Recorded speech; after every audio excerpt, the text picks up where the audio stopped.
ابتدائی کلمات کے بعد میں ڈائریکٹ موضوع کی طرف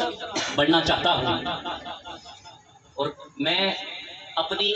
کم علمی کا اعتراف ہر دفعہ آپ کے سامنے خطاب کرتے ہوئے کرتا ہوں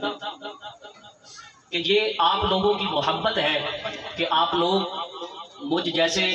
ناکارہ انسان کو اس پاک مجلس میں مدعو کرتے ہیں، یہ آپ کی محبت ہے، وگرنہ میرے اندر سچی بات ہے، نہ علم ہے نہ عمل ہے، یہ بس سرکار کی کرم نوازی ہے جس کی بدولت عیب چھپے ہوئے ہیں اور آپ لوگ عزتوں سے نوازتے ہیں۔ میں یہ کہا کرتا ہوں ہمیشہ کہ آپ کے سامنے ختم نبوت کی بات کرنا بالکل ایسے ہی ہے کہ جیسے سورج کو چراغ دکھانا، کیونکہ امین پارک والے اور امین پارک کے گرد و نواح والے یہ سارے ختم نبوت کے موضوع پر ایک ملکہ رکھتے ہیں، اور یہ اللہ رب العزت کی ایسی عطا ہے کہ جو عطا صرف یہ امین پارک اور گرد و نواح والوں کو ہی ملی ہوئی ہے۔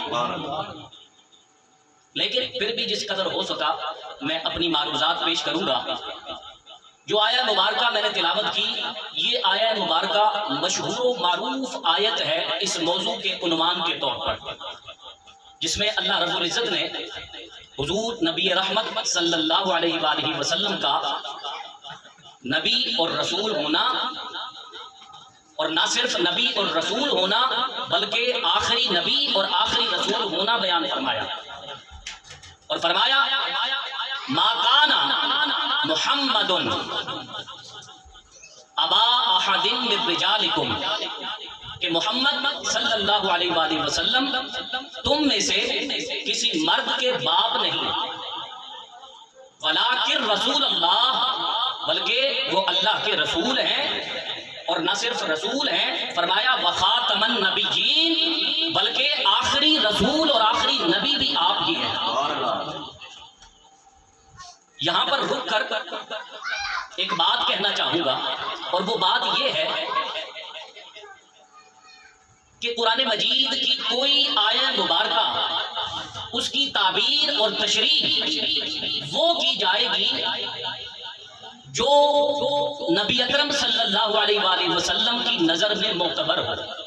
یا نبی اکرم صلی اللہ علیہ وآلہ وسلم کی زبان مبارک سے نکلی ہوئی ہو۔ اب جب ہم اس آیت کی تشریح لینے کے لیے، جب اس آیت کی تائید لینے کے لیے نبی اکرم صلی اللہ علیہ وآلہ وسلم کی طرف رجوع کرتے ہیں، تو حضور علیہ السلام کا وہ مشہور و معروف فرمان عالی شان اس آیت کی تائید اور توثیق کرتا ہے، جس میں حضور علیہ السلام نے فرمایا انا خاتم النبیین لا نبی بعدی، کہ بے شک میں آخری نبی اور رسول بن کر آیا ہوں، اور میرے بعد کوئی نبی اور کوئی رسول نہیں ہوگا۔ تو دین کی تشریح ہم کسی لولے لنگڑے یا کانے سے نہیں لیں گے، دین کی تشریح سب سے بہترین وہی کر سکتا ہے جس پر یہ قرآن اترا ہے۔ قرآن کی تشریح سب سے خوبصورت وہی ہو سکتی ہے جو خود صاحب قرآن کر دے، اور صاحب قرآن نے فرما دیا کہ قرآن کی اس آیت کا مطلب یہ ہے کہ میں آخری نبی اور آخری رسول بن کر آیا ہوں۔ اب ہمیں کسی اور سے پوچھنے کی ضرورت نہیں ہے۔ علماء نے فرمایا کہ یہ جو حدیث مبارکہ ہے جس میں فرمایا انا خاتم النبیین لا نبی بعدی، فرمایا یہ جو لا ہے یہ لا نفی جنس ہے۔ نوجوان میری بات غور سے سنیں، بات مشکل لگے گی تو آسان کر دوں گا۔ لا نفی جنس یہ ایک گرامر کا رول ہے، عربی کی گرامر کا رول ہے، لا نفی جنس، جس کا معنی ہوتا ہے ایبسلیوٹلی ناٹ۔ کیا ہوتا ہے؟ Absolutely not. جیسے آپ کلمہ طیبہ پڑھیے لا الہ الا اللہ، اس میں جو لا پہلا ہے یہ بھی لا نفی جنس ہے، جس میں فرمایا لا الہ، کوئی معبود نہیں، مگر فرمایا کس کے؟ الا اللہ، اللہ کے۔ تو جو حدیث مبارکہ میں نے بیان کی اس کا معنی یہ ہے انا خاتم النبیین، لا، یہ لا وہی ہے جو کلمہ کے شروع والا لا ہے۔ اب آپ کلمہ طیبہ کا معنی کیجئے، کلمہ طیبہ کا معنی کیا ہے کہ کوئی معبود نہیں کس کے سوا؟ اللہ کے سوا۔ تو اب اگر کوئی کل کو اٹھ کر یہ کہے کہ یہ جو لا نفی جنس ہے،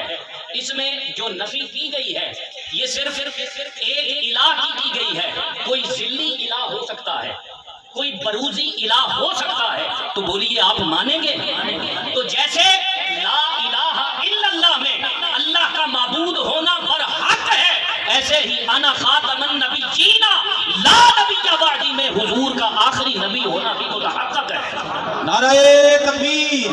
نعرہ رسالت، نعرہ حیدری، نعرہ غوثیہ، تاجدار ختم نبوت، تاجدار ختم نبوت، تاجدار ختم نبوت۔ تو میں نے عرض کی کہ جیسے اللہ رب العزت کا ایک الہ ہونا، جیسے یہ ایک پختہ عقیدہ ہے اور اس عقیدے کو کوئی متزلزل نہیں کر سکتا، بالکل ایسے ہی حضور کا آخری نبی ہونا بھی اتنا ہی متحقق ہے کہ جیسے کوئی خدا کی وحدانیت کو ماننے سے انکار کر دے تو وہ کافر و مشرک ہو جاتا ہے، ایسے ہی حضور کی رسالت پر ایسے یقین رکھنا کہ حضور آخری نبی نہیں، حضور کے بعد بھی کوئی نبی ہو سکتا ہے، جیسے خدا کو الہ نہ ماننا کافر و مشرک بنا دیتا ہے، یہ عقیدہ بھی انسان کو کافر و مشرک بنا دیتا ہے کہ حضور آخری نبی نہیں ہے۔